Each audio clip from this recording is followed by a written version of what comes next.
राधे राधे दोस्तों, welcome back to the channel again doctor Kamal vlogs. और पहाड़ों की सैर करके आ चुके हैं चंचल पास से।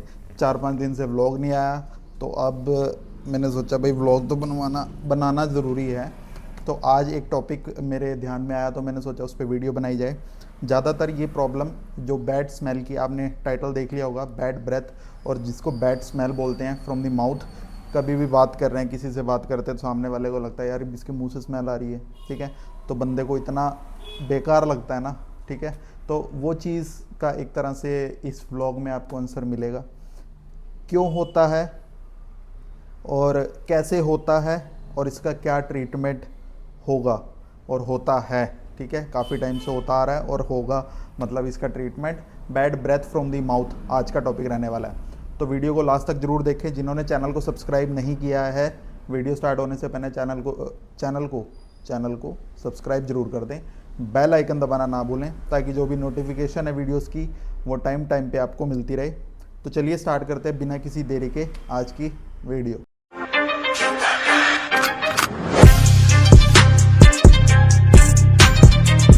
देखो, सबसे पहली जो चीज़ मैं आपको बता दूं, बैड स्मेल क्यों आती है। हमारा जो ओरल हाइजीन है, ठीक है, जो मुंह का हाइजीन है वो मेंटेन नहीं है। मतलब कि हम ब्रशिंग जो स्किप कर देते हैं, ठीक है, कई बार इतना टाइम नहीं लग पाता कि हम ब्रश ही करना भूल गए, तब भी बैड ब्रेथ आती है मुंह से, मतलब स्मेल आती है, ठीक है। अब ओरल हाइजीन के बारे में आपको मैं बता दूं कैसे मेंटेन रखना है।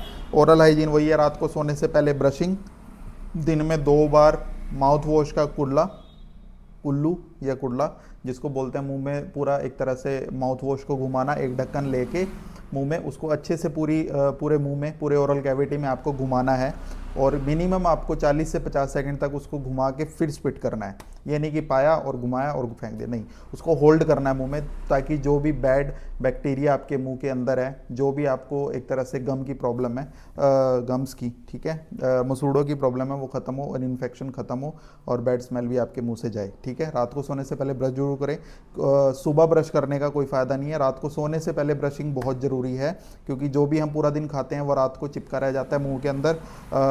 तो जब हम ब्रश करेंगे तो वो जो भी फंसा हुआ खाना है दांतों के बीच में, प्रॉक्सिमल साइड पे, डिस्टल मीजियल साइड पे, तो वो खाना निकल जाता है, जिसकी वजह से एक तरह से सड़न उसी की वजह से होती है। अगर मुंह में खाना चिपका रहा है और वो सारी रात सड़ रहा है, तो वो सुबह आप ब्रश कर रहे हो तब भी वो बैड स्मेल जो है, बैड ब्रेथ जो है आपके मुंह से, वो आती रहेगी, ठीक है। सबसे पहली चीज़ तो ये है कि आपको ओरल हाइजीन अपना मेंटेन रखना है। अब बात करते हैं कि बैड ब्रेथ के बारे में मैंने आपको फर्स्ट पॉइंट तो बता दिया, कॉजेज़ क्या होते हैं। अब बात करते हैं नेक्स्ट पॉइंट के बारे में। देखो, प्लाक, कैलकुलस या टार्टार जो जमा होता है दांतों के बीच में या दांतों के लिंगुअल साइड पे, उसकी वजह से भी एक तरह से आपको बैड ब्रेथ की प्रॉब्लम होती है, क्योंकि वहाँ पे एक तरह से कॉन्टीन्यूसली हमारा फूड लॉजमेंट होता रहता है, कैलकुलस बना रहता है। अब वो अलग अलग बीमारियाँ पैदा करता है, जैसे जिंजिवाइटिस, पेरिडोंटाइटिस। ये अल्टीमेटली क्या कोज करता है, बैड ब्रेथ की प्रॉब्लम कोज करता है, ठीक है। अब नेक्स्ट बात करते हैं बैड ब्रेथ और क्या होती है। अब जनरली हमारी जो हैबिट्स हैं, लाइक ड्रिंकिंग, स्मोकिंग, यानी दारू पीते हैं या फिर ऐसी नशा करते हैं कोई भी, ड्रिंकिंग मतलब दारू पीना यार, और स्मोकिंग करना, गुटखा, पान, तंबाकू, चैनी खैनी, ये चीज़ें खाते हैं, इनकी वजह से भी बैड स्मेल आती है, क्योंकि अल्टीमेटली प्लाक, कैलकुलस, टार्टार जो जमा होता है, जो जमता है, वो इसी की वजह से जमता है, क्योंकि इसके अंदर अरीका नट होता है, जो भी सुपारी जिसको बोलते हैं, जितना भी एक तरह से कैंसर कोजिंग एजेंट जो होता है, वो वही चीज़ होती है, ठीक है। अब बात करते हैं नेक्स्ट। अब आप रेस्पिरेटरी कोई प्रॉब्लम है, ठीक है, उसकी वजह से भी आपको एक तरह से बैड ब्रेथ की प्रॉब्लम हो सकती है। Gastro oesophageal reflex disease, GERD जिसको बोलते हैं, उसकी वजह से भी आपको एक तरह से बैड स्मेल आ सकती है, बैड ब्रेथ आ सकती है, ठीक है। अब कोज आपको सबसे पहले डायग्नोस बनवाना है कि ये मुंह में जो स्मेल आ रही है, बैड ब्रेथ आ रही है, वो डेंटल रिलेटेड है या फिर आपकी गैस्ट्रो रिलेटेड है या फिर आपको कोई और चीज़ है, ठीक है। मैं आपको कोजेज मेन जो कोजेज हैं बैड ब्रेथ के, वो मैं आपको बताऊंगा और इनका ट्रीटमेंट भी मैं आपको बताऊंगा। अब बात करते हैं डेंटल रिलेटेड। थोड़ा सा मैं डेंटल की तरफ आ जाता हूँ, उसकी वजह इनमें भी 2 पॉइंट्स हैं। जैसे कि आपकी टंग जो है, ठीक है, जीभ वो क्लीन नहीं है प्रॉपर, उसकी वजह से भी बैड ब्रेथ आएगी, क्योंकि आपको एक तरह से कहते हैं ना, टंग क्लीन करनी बहुत ज़रूरी है। यहाँ पर भी बैक्टीरिया बहुत ज़्यादा एक तरह से बैक्टीरियल बिल्डअप हो गया, बैड बैक्टीरिया इकट्ठे हो गए, तो उसकी वजह से भी आपको बैड ब्रेथ की प्रॉब्लम आएगी। फर्स्ट होगी टंग। सेकंड मैं आपको बताऊं कि आपको ड्राई माउथ की प्रॉब्लम है, ठीक है। देखो, सलाइवा जो होता है, जो मुंह में थूक होता है, हिंदी में बोलें, क्योंकि ज़्यादातर हमारे इंडियंस हमारी वीडियोस देख रहे हैं, ठीक है। तो जो थूक होता है, जो सलाइवा होता है, वो हमारा एक तरह से कॉन्टिन्यूसली बैक्टीरिया को भगाने का काम करता है एक तरह से, ठीक है। नेचुरल जो परमात्मा ने दिया हुआ है हमें एक तरह से सलाइवा की, जो हमारे बैक्टीरिया जो है उसको हटाने का काम करता है। अब जो जीरोस्टोमिया होता है, जिसको नहीं पता जीरोस्टोमिया को किसको बोलते हैं, ड्राई माउथ को, मुंह का सूखना, अब वो कहीं ड्रग्स की वजह से भी होता है, ठीक है। ड्रग्स मतलब कोई वो नशे वाली नहीं, कोई आपकी ऐसी दवाई चल रही है जिसकी वजह से आपको जीरोस्टोमिया हो रहा है, ड्राई माउथ हो रहा है, उसकी वजह से भी आपको बैड स्मेल होगा, ठीक है, बैड ब्रेथ की दिक्कत होगी। तो जीरोस्टोमिया ड्राई माउथ की वजह से भी आपको एक तरह से बैड स्मेल की दिक्कत आती है, ठीक है। अब बात करते हैं डेंचर्स के बारे में।